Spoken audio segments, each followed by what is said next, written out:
Now we gonna explain the revolve command in the SOLIDWORKS software.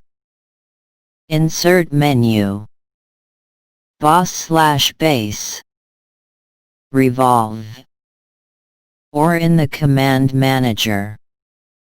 Run the command. If in your sketch have a center line, by default software choose it as the axis of revolution. OK.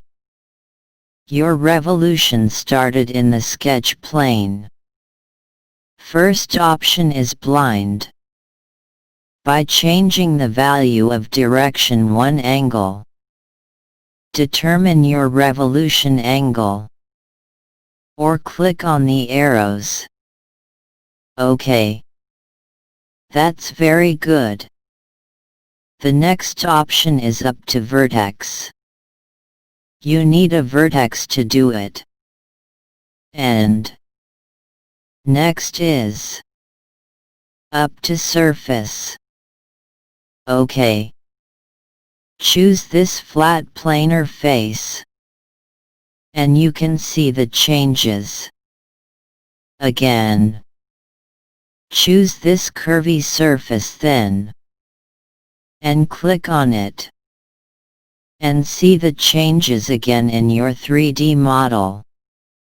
OK. That's very good.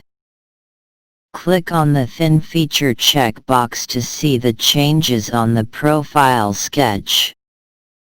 We explained this option in previous movie. And not explain it again. OK. And the direction too. We explained this option in previous movie again. OK, very good.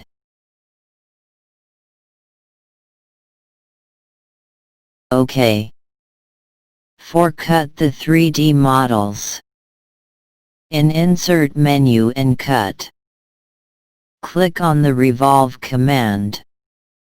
And choose the circle as your profile. Then accept all of the default option in the command. And click OK to do it. You can see the changes of 3D models. After cut by Revolve command. OK, very good.